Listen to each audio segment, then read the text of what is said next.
नमस्कार। आप सभी का हार्दिक अभिनंदन करती हूँ। सीसी का धन्यवाद करती हुई मैं प्रोफेसर अंजू सेठ, पूर्व प्राचार्य सत्यवती महाविद्यालय और राष्ट्रीय अध्यक्षा संस्कृत संस्कृति विकास संस्थान न्यास, मैं आप सभी का हार्दिक अभिनंदन और स्वागत करती हूँ।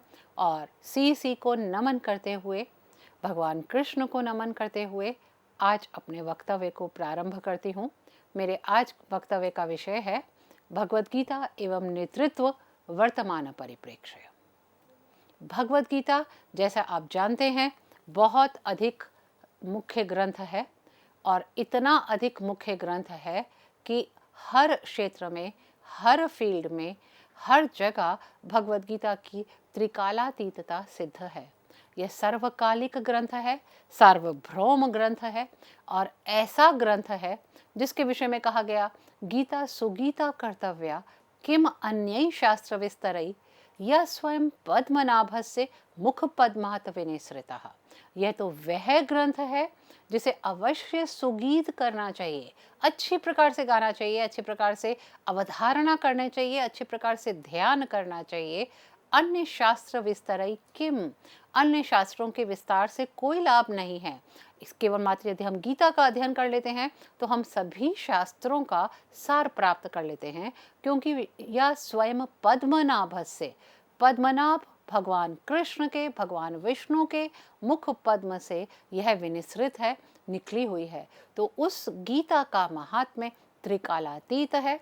यह एक ऐसा शास्त्र है जो भूत को वर्तमान से जोड़ता हुआ भविष्य की तरफ अग्रसर करता है और भगवान कृष्ण ने उन सभी विषयों का समावेश इस भगवद गीता में किया है जिसको उनको पता था कि भविष्य में इनके विषय में विशिष्ट समस्याएं उत्पन्न होंगी, विशिष्ट अवधारणाएं चाहिए होंगी, विशिष्ट आयाम चाहिए होंगे। तो उन सभी विषयों को उन्होंने समाविष्ट करके मानव जाति के लिए बहुत कल्याणकारी कार्य किया है। और सर्वजन हिताय सर्वजन सुखाय भगवद गीता की रचना कर कर, भगवद गीता को सुनाकर, अपने मुख पद्म से सुनाकर हम संपूर्ण मानव जाति के लिए एक वह दुग्धामृत प्रदान किया है जो हमेशा हमारे मन और मस्तिष्क को सिंचित करता रहता है। और हमारे मन मस्तिष्क को सिंचित करने के साथ साथ हमें वह नवीन अवधारणाएं भी प्रदान करता है, उन नवीन अवधारणाओं को समझने की शक्ति प्रदान करता है जो आज के युग में, आज की शिक्षा पद्धति में, आज की शिक्षा प्रणाली में और आज के कार्यान्वयन में बहुत अधिक अनिवार्य है। तो वर्तमान युग में गीता का महत्व विशेष अधिक है और विशेष रूप से नेतृत्व के क्षेत्र में गीता का विशेष महात्म्य है। नेतृत्व किसका होना चाहिए, कौन होना चाहिए, क्या गुण होने चाहिए और वर्तमान युग में नेतृत्व की आवश्यकता क्या है, ये एक बहुत समसामयिक विषय है। उन सभी तथ्यों का समावेश हमें भगवद गीता में प्राप्त होता है, क्योंकि मानव जीवन ईश्वर प्रदत्त है, एक बहुमूल्य निधि है हमारी मानव जीवन हमारा। और यह ईश्वर ने हमें वह निधि प्रदान की है कि हम अपने जीवन को बहुत अधिक गुणों से युक्त कर सकें, बहुत अधिक विशिष्टताओं से युक्त कर सकें और एक नेता के रूप में भी हम अपनी संपूर्ण जाति की सेवा कर सकें। यह हमें भगवद गीता सिखाती है। और जब हम मानव हैं, ईश्वर प्रदत्त रचना है, ईश्वर के द्वारा रचित रचना है, तो हम में नेतृत्व के गुण कैसे होने चाहिए, कितने होने चाहिए, किस प्रकार के होने चाहिए और एक मानव दूसरे मानव को कैसे आगे ले जाए, यह भगवद गीता हमें स्पष्ट करती है। और भगवद गीता यह स्पष्ट करने के साथ साथ नेतृत्व के सभी आवश्यक तत्वों का भी समावेश किए हुए है।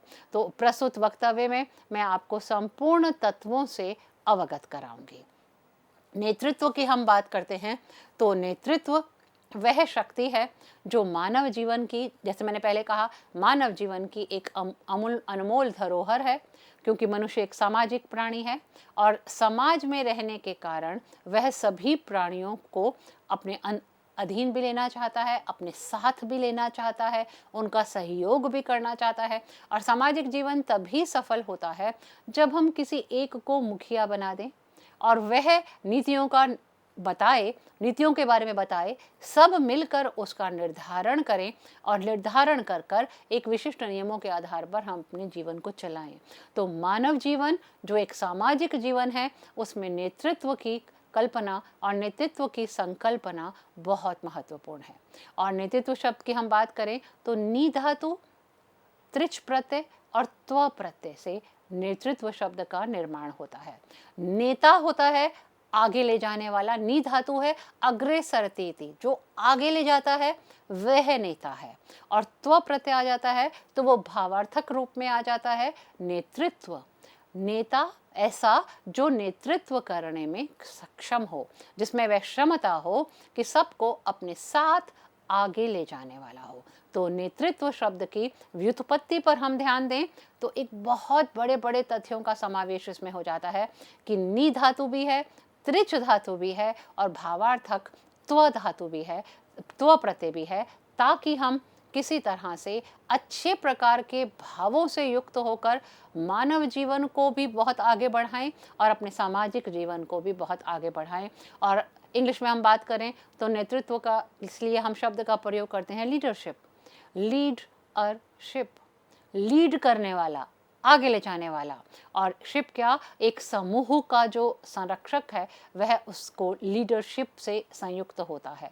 तो एक ऐसा व्यक्ति जो सर्वोत्तम है, अग्रणी है, प्रसिद्ध है, वही नेता कहलाता है।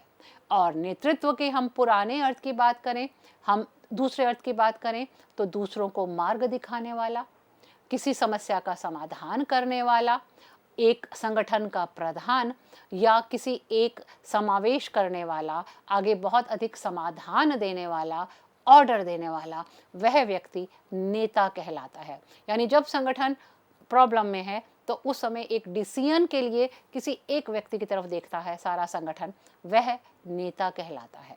और लीडरशिप किसी व्यक्ति की वह योग्यता होती है जब वह दूसरों को राह दिखाने का कार्य करता है।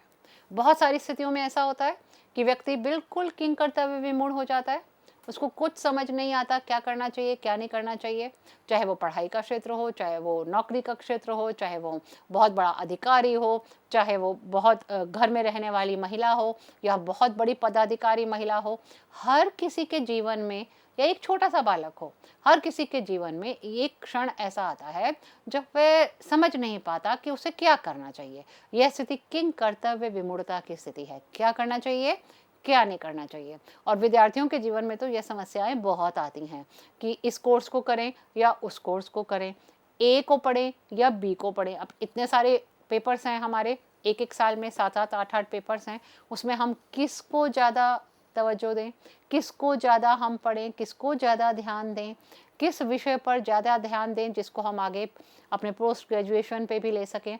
तो ये सारी, जिसको हम अपने आजकल तो उसको शोध पे भी ले सकें, क्योंकि आपका 4th ईयर सीधा शोध दृष्टि पर जाता है। तो उस समय हमें एक लीडरशिप की ज़रूरत पड़ती है। और लीडरशिप वह है जो दूसरों को राह दिखाए, कंफ्यूज नहीं करे, राह दिखाए, उसको आगे, जिसको नज़र आए कि हाँ यहाँ से रास्ता है। जैसे कोई व्यक्ति चौराहे पे टॉर्च लिए खड़ा है और हमें रास्ता निर्देश करता है, जब रेड लाइट नहीं, रेड लाइट में हम स्तब्ध हो जाते हैं। और कभी कभी वो क्षण भी आता है कि रेड लाइट कार्य करना बंद कर देती है, संपूर्ण ट्रैफिक जाम हो जाता है, हमारा मन मस्तिष्क बंद हो जाते हैं, पूरी स्थिति बंद हो जाती है। मान लो कल्पना करें तो उस समय कोई तो व्यक्ति ऐसा आएगा जो लीड लेगा। आप मेरी बात समझें, जो लीड लेता है वह लीडर है, जिसमें इतनी क्षमता है कि वो आगे आकर उस समस्या के निवारण के लिए किसी को कहीं चलाएगा, किसी को कहीं चलाएगा, अपना मस्तिष्क इस्तेमाल करेगा, अपनी योजना इस्तेमाल करेगा और पूरे ट्रैफिक को डाइवर्ट कर देगा या बिल्कुल सही स्थिति में पहुंचा देगा। तो वही स्थिति है एग्जैक्टली एक व्यक्ति की, एक मनुष्य की, एक सामान्य मानव की, जब वो अपने भ्रम के जाल में पड़ जाता है, अपने मनोद्वंद्वों में भर जाता है। उस समय उसको रास्ता दिखाने वाले किसी एक निर्देशक की ज़रूरत पड़ती है और वही लीडरशिप वाला वो निर्देशक उसको रास्ता दिखाता है। तो अब मेरा ख्याल से लीडरशिप का अर्थ आप लोग समझ गए होंगे कि वह लीडर कौन है जो लीड लेता है, जो आगे आता है, जो आगे ले जाता है और जो राह दिखाता है।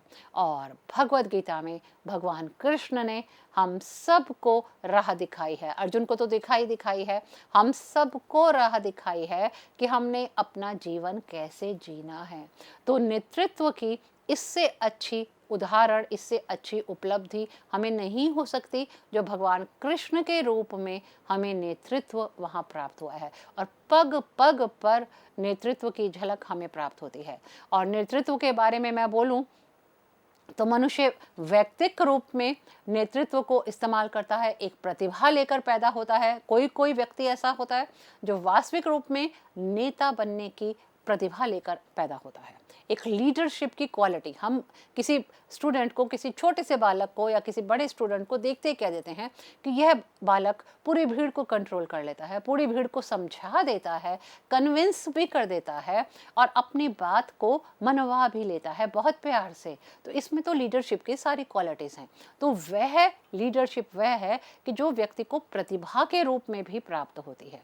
कहा जाता है कि किसी किसी को प्रबंध यातायात के क्षेत्र में सीखने की आवश्यकता पड़ती है, थोड़ा देखना पड़ता है, थोड़ा पढ़ना पड़ता है, थोड़ा व्यवहार की दृष्टि से सीखना पड़ता है, लेकिन अधिकांश लोग वैयक्तिक रूप में नेतृत्व की प्रतिभा लेकर ही पैदा होते हैं। उसमें सुधार और परिष्कार धीरे धीरे होता रहता है और स्तर के आधार पर नेतृत्व की चीज़ों में परिवर्तन होता रहता है। और नेतृत्व की परिभाषा देने से पहले मैं आपको बता दूं कि आज के युग में भी नेतृत्व की बहुत महत्ता है।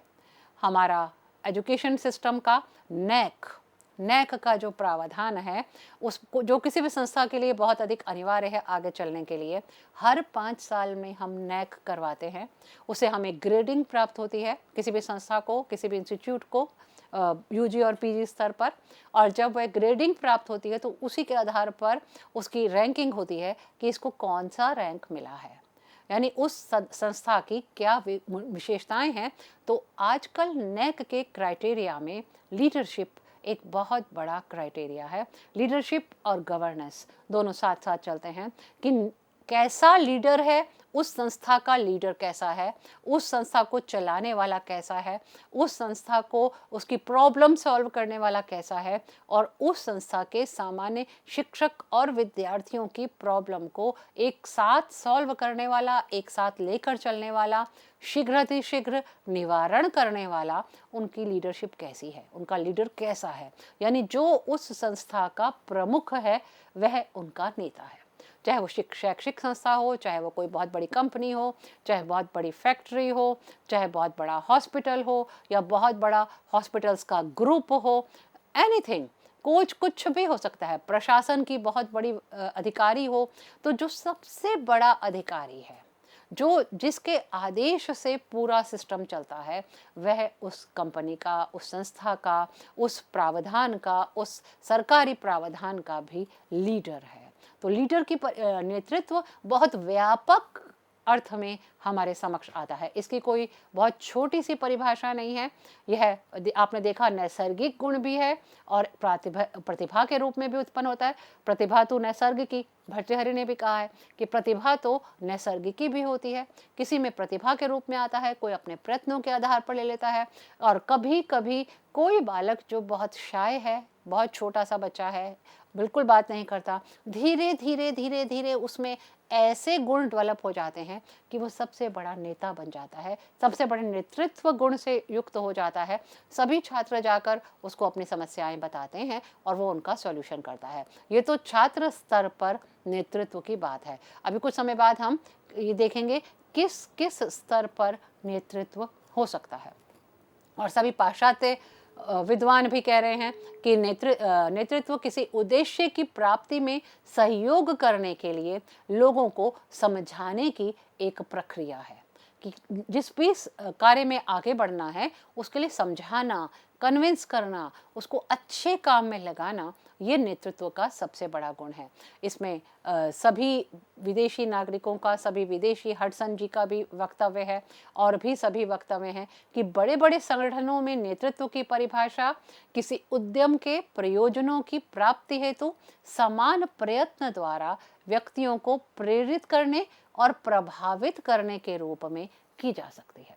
जैसा स्तर वैसा कार्य, वैसा प्रभाव और उसको क्रियान्वित करने की सारी शक्तियाँ यहाँ नेतृत्व के रूप में हमें प्राप्त होती हैं। बड़ा से बड़ा संगठन हो, कोई बड़े से बड़ा कंपनी हो, बड़े से बड़ा संगठन हो, लेकिन कोई ऐसा कार्य करना है, किसको भी प्रयोजनों की सिद्धि करनी है, अपने लक्ष्यों की प्राप्ति करनी है, तो समान प्रयत्न द्वारा, समान प्रबंध द्वारा, अपने प्रयत्नों के द्वारा समस्त व्यक्तियों को प्रेरित कर और प्रभावित करने के रूप में जो व्यक्ति कार्य करता है वही उनका लीडर है।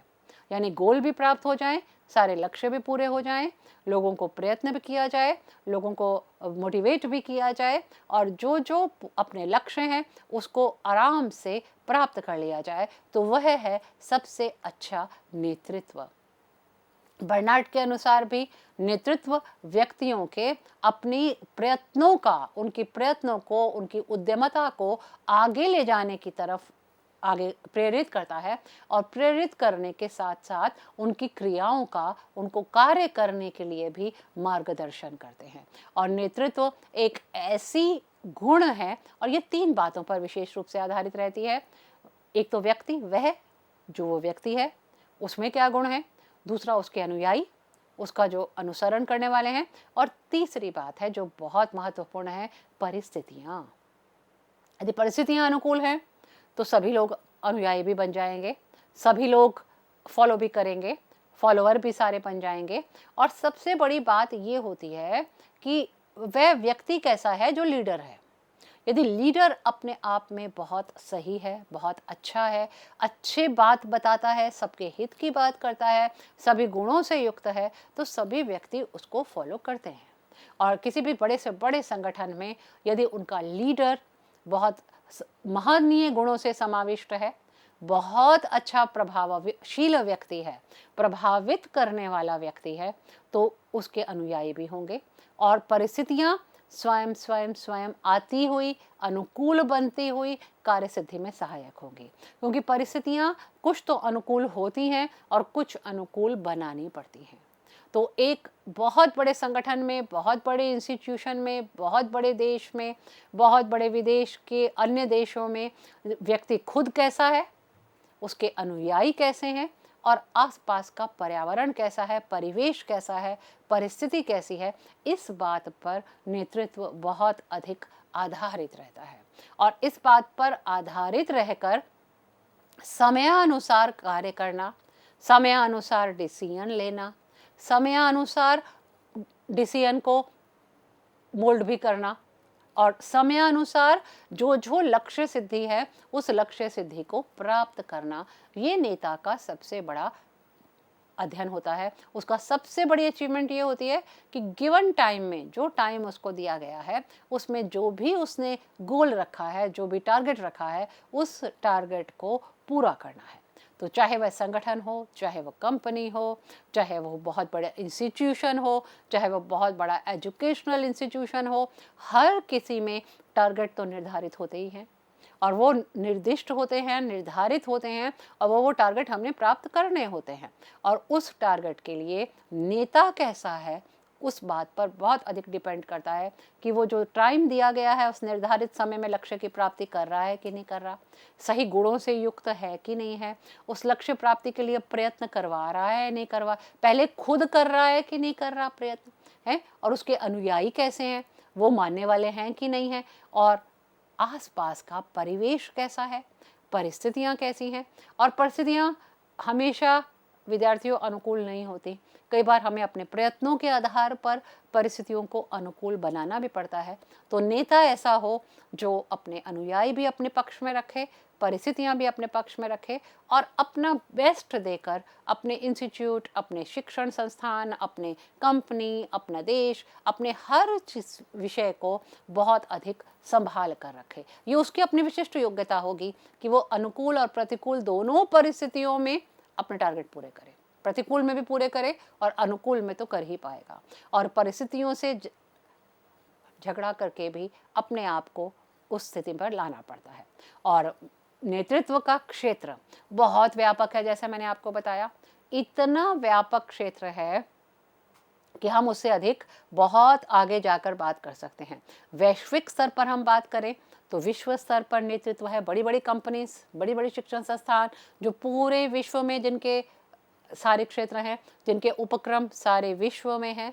वैश्विक स्तर पर, देशिक स्तर पर, देश के स्तर पर जो पूरे देश में फैली हुई हैं कंपनियां, संस्थान और भी अधिक तत्व, बहुत अधिक सरकारी कार्यालय। तो हर कुछ जो वैश्विक स्तर पर है, देश के स्तर पर है, व्यवसायिक स्तर पर है।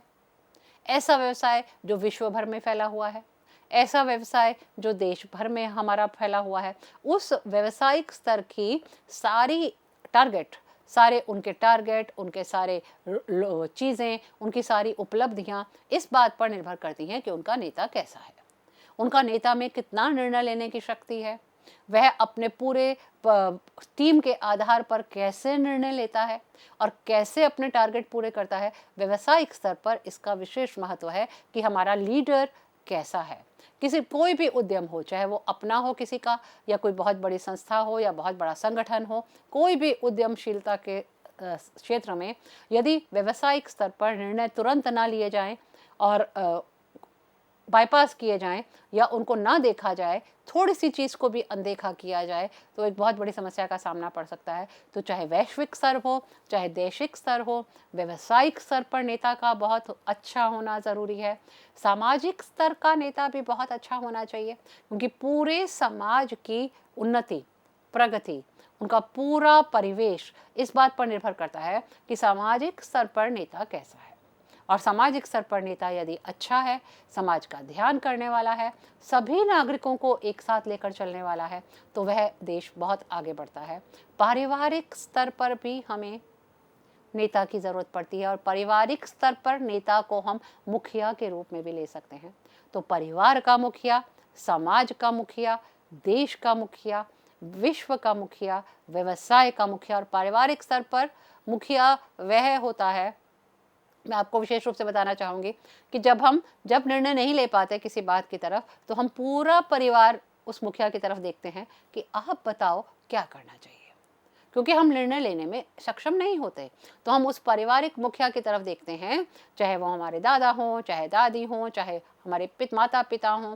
हम एकदम से उन पर भरोसा कर कर पूरे विश्वास के साथ उन पर देख कहते हैं कि हम इस भ्रमजाल में फंस गए हैं, आप बताइए क्या करना चाहिए, या कुछ भी हम करना चाहते हैं तो आप बताइए, आप गाइड कीजिए। हमारे वर्ड्स यही होते हैं, आप गाइड कीजिए कि अब हमें क्या करना चाहिए। शिक्षा के स्तर पर भी हम, शैक्षणिक स्तर पर भी हमारे इंस्टीट्यूट का मुखिया होता है, जिसकी तरफ हम देखते हैं कि अब ये महाविद्यालय या यूनिवर्सिटी इस प्रॉब्लम में आ रही है, आप बताइए हमें क्या करना है, आप बताइए, रास्ता दिखाइए कि हम इस समस्या से कैसे बच सकते हैं और आपके बताए रास्ते को हम सब फॉलो करेंगे। क्या कारण है जो हम इस समस्या में आए और इस समस्या से हम कैसे निकल सकते हैं। तो मुखिया का रोल एक नेता का रोल है, और वही मुखिया व्यक्तिगत स्तर पर भी है। जब हमारा मन और मस्तिष्क की लड़ाई होती है तो हम मस्तिष्क को मुखिया के रूप में स्वीकार करते हैं। ये बात आप गीता का अध्ययन अब तक कर चुके हैं, समझ चुके होंगे कि मन को नहीं हावी होने देना, मस्तिष्क को हावी होने देना है, और वह हमें बताएगा क्या करना है और क्या नहीं करना है, what to do, what not to do, क्या आचरणीय है और क्या हमारे लिए अनाचरणीय है, ये हमारा मस्तिष्क हमें बताता है। तो वो भी हमारे शरीर का नेता है, और शरीर का नेता होने से राजनीतिक स्तर पर भी आप जानते हैं नेता ऐसा होना चाहिए जो हर व्यक्ति को, हर श्रेणी को, हर समाज को, हर चीज़ को अपने साथ लेकर चले और साथ लेने के साथ साथ सर्वजन हिताय सर्वजन सुखाय बात करे। तो अब संस्था, देश, घर और हर स्तर पर जो मुखिया है वो नेता का काम करते हैं। अब तक आपको स्पष्ट हो गया होगा कि नेता कौन है, नेतृत्व क्या है। नेतृत्व है आगे लेकर चलने की क्षमता, व्यक्ति की प्रगति की क्षमता, व्यक्ति की उन्नति की क्षमता और व्यक्ति को साथ लेकर चलने की क्षमता। जितने भी प्राणी हैं उन सब को आगे ले जाना है, उनकी उन्नति करनी है और उनकी हर दृष्टि से उन्नति करनी है। आदि भौतिक, आध्यात्मिक, आदिदैविक, हर दृष्टि से, शारीरिक दृष्टि से, हर दृष्टि से उनकी उन्नति के बारे में जो सोचता है वह है हमारा अच्छा नेता और वह ही है हमारा नेतृत्व। तो अब मैंने आपको पूरे स्तर भी गिना दिए, पूरे स्तर भी बता दिए। तो कोई भी संस्था हो, कोई भी संस्थान हो, कोई भी शिक्षा हो, कोई भी घर हो, कोई भी देश हो, कोई भी विश्व का कोई भी स्तर हो, कोई भी बहुत बड़ी कंपनी हो, उनका जो मुखिया है, जो हेड है, वो लीडरशिप की रोल में होता है और लीडरशिप की रोल में होने पर उसकी बहुत बड़ी जिम्मेदारी बन जाती है। वह सबका हित और सबका सुख सोचते हुए कार्य करता है। तो धन्यवाद।